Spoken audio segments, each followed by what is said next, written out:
Manners maketh the man. Such an awesome thing to say. Of course, it means little when that gets played off as sex jokes, but hey, it's a spoof, and a cool one. Welcome to the heart of the stories we tell. My name is Rob, and tonight I will be reviewing Kingsman 2, The Golden Circle. Now, as I do these reviews, I have to point out that parody isn't always directly just comedy, although in this case it's an action comedy. Kingsman obviously pokes fun at the James Bond archetype. But before I go much further, if this is your first time here, hit that subscribe button and enable alerts. I'm trying to build a community where we can talk about all stories, good, bad, and indifferent, because I like stories. I'm a writer, I'm a reader, I'm a watcher, and I have lots of insane theory videos I put up every Sunday and Throwback Thursdays where we talk about older ones, plus these reviews every now and again. Since this is a sequel and the first one had a rather, we'll call it, troublesome scene in it, I just want to talk about that for a second. One of the going themes in James Bond is always that he wins the girl. Not just that he gets the girl, he wins her, she is a prize, and they kind of made fun of this with the anal sex joke in the first Kingsman. Now, a lot of people took this and got mad and said, hey, women shouldn't be prizes. To which I say, no shit, I'm pretty sure that's the whole point of the scene. Women should not be prizes. But either way, Kingsman 2 has just as many funny jokes and just as many take-thats. They are not apologizing at all for that, and they are totally going full out. The action sequences are all engaging. Whoever does their choreography is doing a great job. The acting is all top-notch. Not surprising, all of the actors involved are professionals that do a very good job. Although two of them I think I have to call out specifically. Pasquez does a knockout role, and I hope that this gets to see him more work. But also, Halle Berry delivers an amazingly good performance, one that I was not quite expecting. Even though I've seen her do amazing work before, I have to say, this is probably one of her top 5 roles. But actor, screenwriter, director, choreographer, everyone deserves a big thumbs up for this one. It's not a perfect movie, but it's a good one, definitely deserving the higher end of silver rating. If you enjoy this type of movie, you should go see it in theaters. If you're not such a big fan of this type of spoof, though, maybe you could let it go. But let's dig in and take a look at the elements of fiction. But first, throw this up here. So once again, it's stop. Spoiler time. So let's get started with the setting. And that's an easy one. Modern day Earth.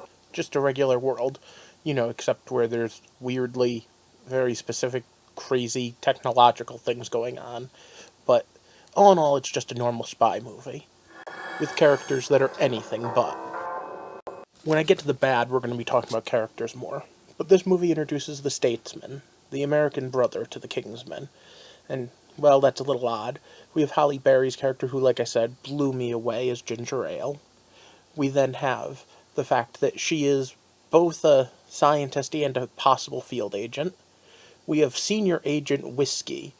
Whiskey is played by Pedro Pascal, and like I said, the two of them steal the show. They are the two biggest tour de forces of personality.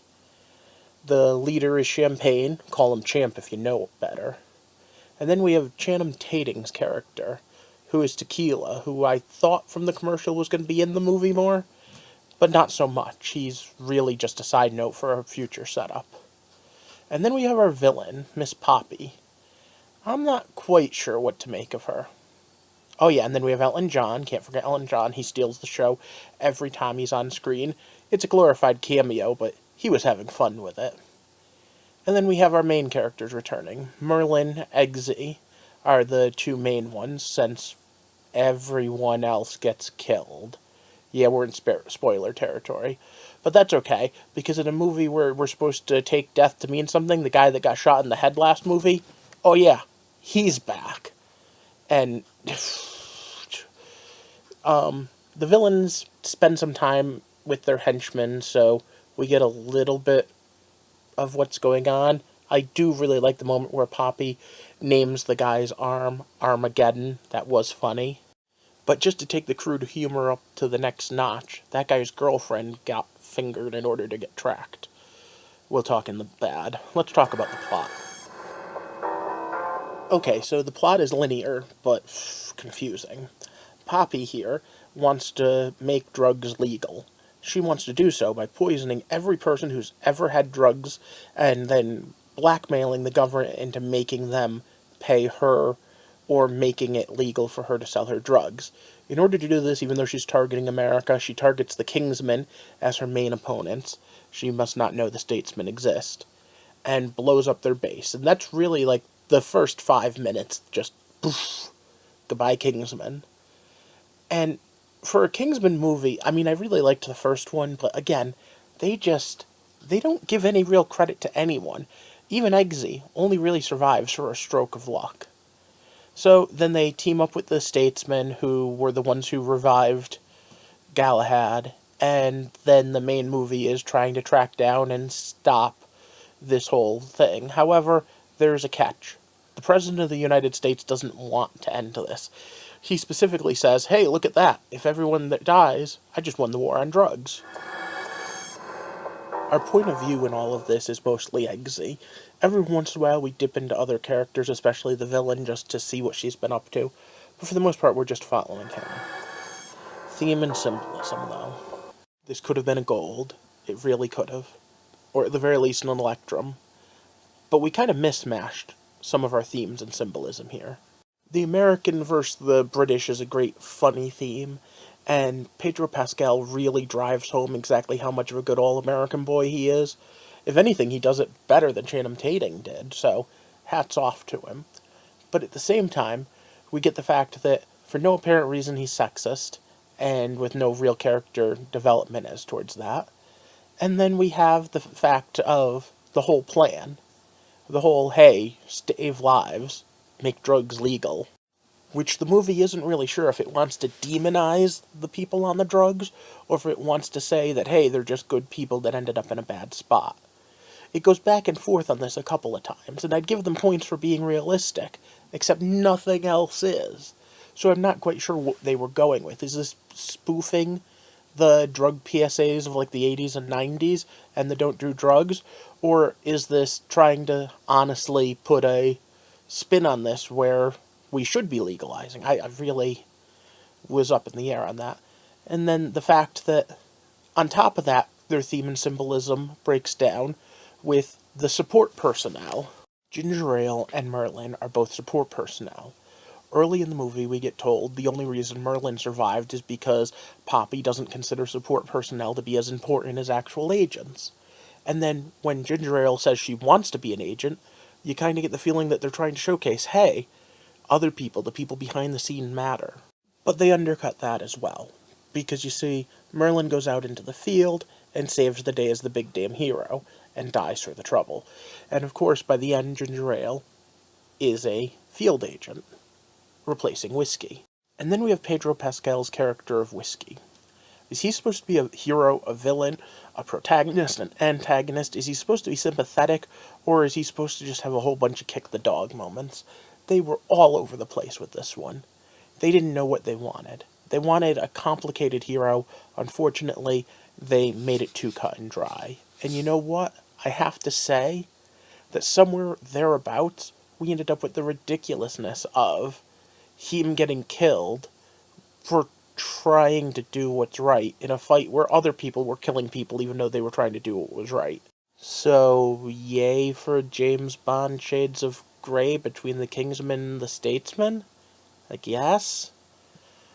Alright, let's get into the good, the bad, and the ugly. The good, I mentioned this already. The Kingsmen themselves are a great concept, private security force, and the idea of the U.S. having one too. Way to go. The actors and actresses involved, most of them are killing it. Eggsy was still super believable. Like I said, Halle Berry knocked it out of the park. Pedro Pascal, again, just blew me away. Although Channing Tatum didn't have a lot of screen time, I did also think that he did good in what he did do. All of the jokes were pretty on point, and the action sequences are mind-blowingly awesome. Seriously, you go for the action with this movie. But then there's something else. That character, that little joke from the end, the whole princess, she's a reoccurring character. Her and Eggsy live together, and it's kind of actually sweet. It's a little bit of a love story.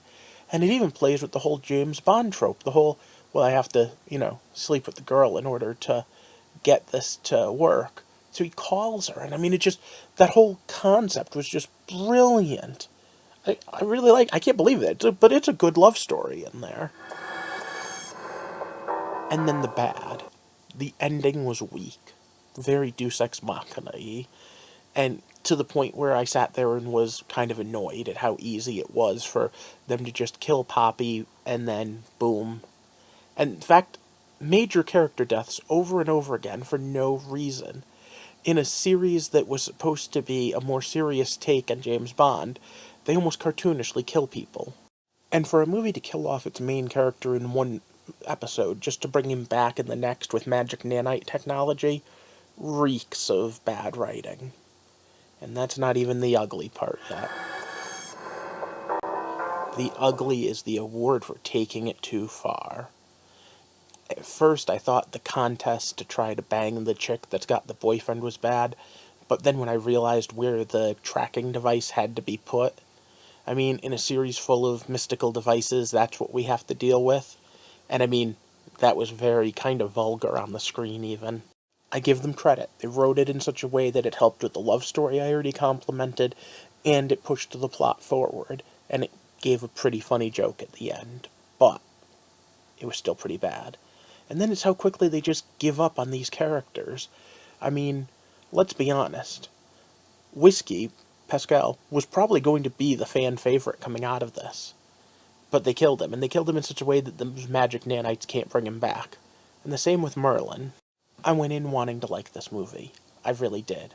And I did. I came out, I have enjoyed myself, I do not mind paying the ticket price, and I will tell anyone who enjoys these types of movies to go see it. But at the same time, I see so much missed opportunity. I wanted this to be a solid gold, and instead we're ending up with a silver. If they do make a sequel, though, Channing Tatum better knock this one out of the park. Especially since it doesn't look like he's getting any other series off the ground anytime soon. But those were my thoughts. I'm curious about yours. Have you seen Kingsman 2 yet? Did you find it as funny and as action-thrillery as I did? And were you as surprised at the way they turned at the end? Now I have to wonder also, who else wants a Pascal burger? Either way, I need you to like and share this video, and of course, give it a thumbs up if you're enjoying the craziness, and subscribe if you haven't already, enable alerts with the little bell. What I've been trying to do here is build a community, one where we can look at the hows and the whys of all stories.